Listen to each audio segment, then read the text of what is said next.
मध्य प्रदेश के इन शांत और घने जंगलों के बीच हवा में आज भी एक अजीब सी रहस्यमयी खामोशी है।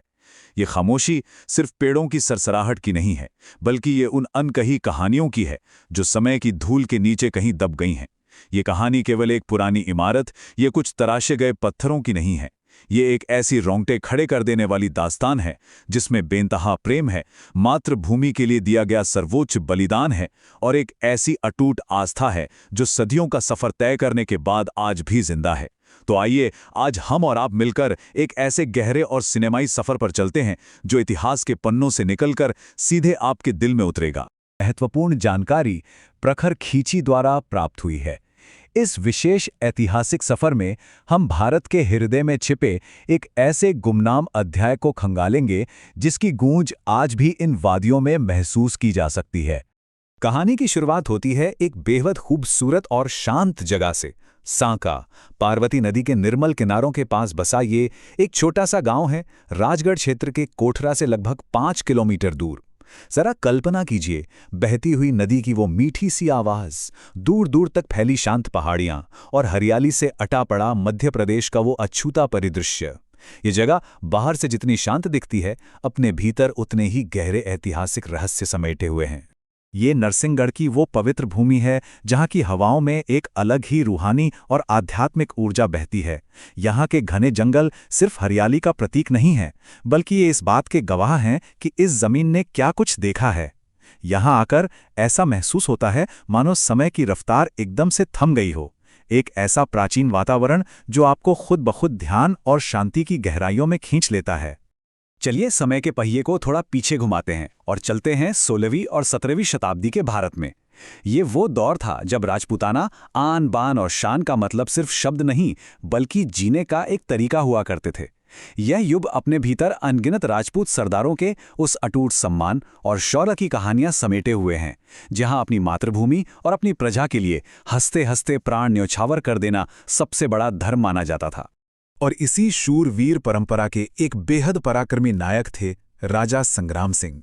अपनी प्रजा के बीच वे इतने लोकप्रिय थे कि लोग उन्हें बड़े ही प्यार और आदर से श्याम सिंह खींची कह के बुलाते थे। कोठरा क्षेत्र के वे एक निडर और न्यायप्रिय राजपूत शासक थे। उनका अपनी मिट्टी और अपने लोगों से जो जुड़ाव था, वो एक राजा और प्रजा का नहीं बल्कि एक रक्षक और उसके परिवार का था। राजा श्याम सिंह खींची का जीवन केवल महलों के सुख तक सीमित नहीं था। 16वीं और 17वीं सदी का उनका वो स्वर्णिम शासनकाल और फिर हाजी वली की सेना के साथ वो भयानक टकराव, ये घटनाएं किसी भी इंसान को अंदर तक झकझोर सकती हैं। और इसी टकराव के बाद नींव रखी गई उस पवित्र स्मारक की जिसकी कहानी आज हम जान रहे हैं।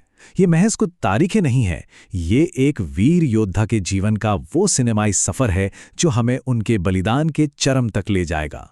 इतिहास और स्थानीय किंवदंतियों में उस भीषण युद्ध का जो वर्णन मिलता है वो सच में रोंगटे खड़े कर देने वाला है।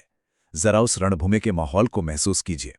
एक तरफ हाजी वली की विशाल और खूंखार मुगल सेना खड़ी थी जिनकी संख्या लगभग 14,000 बताई जाती है, और उनके सामने राजा श्याम सिंह खींची के साथ उनके मुट्ठी भर महज 500 से 600 जांबाज राजपूत योद्धा। हवा में गूंजती तलवारों की खनक, धूल से लाल हुआ आसमान और मौत के साए में बिना डरे अड़े खड़े वे वीर राजपूत। हार जीत की परवाह किए बिना उन योद्धाओं ने अदम्य साहस का वो नज़ारा पेश किया जिसकी मिसाल मिलना मुश्किल है। अपनी मातृभूमि, अपने स्वाभिमान और अपने लोगों की रक्षा के लिए लड़ते हुए राजा संग्राम सिंह ने अपनी अंतिम सांस तक हार नहीं मानी। दुश्मनों के बीच घिरे होने के बावजूद रणभूमि में उनके छक्के छुड़ाते हुए अंततः इस महान वीर ने सर्वोच्च सम्मान यानी वीर गति को प्राप्त किया। ये वो सबसे भावुक और भारी क्षण था जब एक राजा ने अपने लहू से अपनी जमीन को हमेशा के लिए पवित्र कर दिया। उनका वो बलिदान, उनका वो आखिरी क्षण आज भी इन पहाड़ियों में एक खामोश लेकिन बेहद ताकतवर गूंज की तरह मौजूद है। युद्ध भूमि की उस धूल, उस गहरे शोक और शहादत के बाद जो हुआ वो कहानी उतनी ही मार्मिक है। अपने शहीद पति के सम्मान में उनकी धर्मपत्नी महारानी भाग्यवती ने 17वीं शताब्दी में एक भव्य और अत्यंत बारीकी से उकेरे गए स्मारक के निर्माण का आदेश दिया। ये कोई आम इमारत नहीं थी, बल्कि ये एक पत्नी का अपने पति के प्रति वो शाश्वत और गहरा प्रेम था जिसे उन्होंने हमेशा हमेशा के लिए पत्थरों में अमर कर दिया। जब आप इस स्मारक की वास्तुकला को देखेंगे तो बस देखते ही रह जाएंगे। ये मालवा और राजस्थानी शैली का एक ऐसा अद्भुत संगम है जो उस दौर के कारीगरों की कुशलता की गवाही देता है। दीवारों पर की गई पत्थर और ईंटों की वो बारीक नक्काशी, पौराणिक कथाओं को दर्शाती हुई सुंदर चित्रकारी और इसका वो विशाल मुख्य द्वार जो बिल्कुल किसी अभेद्य किले जैसा दिखाई देता है। यहां खड़े होकर बिल्कुल ऐसा लगता है जैसे आप 17वीं सदी के किसी भव्य शाही दरबार के साक्षात दर्शन कर रहे हों। इस पूरे प्रांगण की शांति को जो चीज़ सबसे ज्यादा गहरा बनाती है वो है यहाँ स्थित भगवान शिव का मंदिर। ये शिव मंदिर इस पूरे परिसर को केवल एक ऐतिहासिक स्मारक तक सीमित नहीं रहने देता, बल्कि इसे एक जीवित, जागृत तीर्थस्थल में बदल देता है। शिव की वो शांत आराधना और एक राजा के सर्वोच्च बलिदान की वो उग्र ऊर्जा, इन दोनों का यह अनूठा मिलन इस जगह को एक बेहद अनोखा और दिव्य रूप प्रदान करता है। लेकिन यहां एक बहुत बड़ा सवाल खड़ा होता है। क्या 17वीं शताब्दी के उस युद्ध के मैदान में दिया गया कोई बलिदान सैकड़ों साल बाद आज के इस आधुनिक युग में लोगों की रोजमर्रा की जिंदगी को तय कर सकता है? क्या कोई ऐतिहासिक घटना इतने सालों बाद भी किसी समाज की रगों में जिंदा रह सकती है? ये सवाल हमें इस पूरी कहानी के सबसे हैरान कर देने वाले हिस्से की ओर ले जाता है।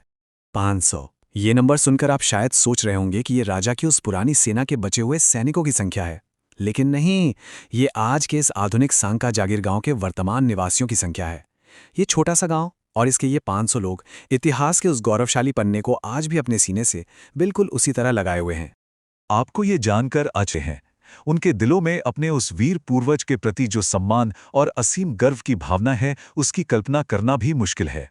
ये केवल इतिहास की किसी किताब में लिखा कोई वंशावली का नाम नहीं है, ये उनके लिए एक जीता जागता रिश्ता है, एक ऐसी अनमोल विरासत है जिसे वे हर दिन जी रहे हैं।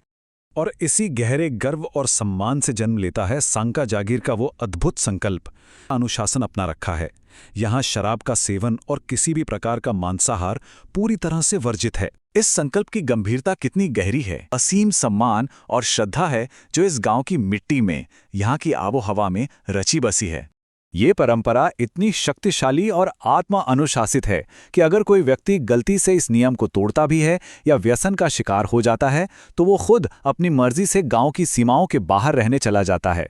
उनके भीतर ये गहरा डर और अटूट आस्था बैठी हुई है कि उनके किसी भी गलत आचरण से उनके पूर्वज नाराज हो सकते हैं और पूरे समुदाय पर कोई भारी विपत्ति आ सकती है।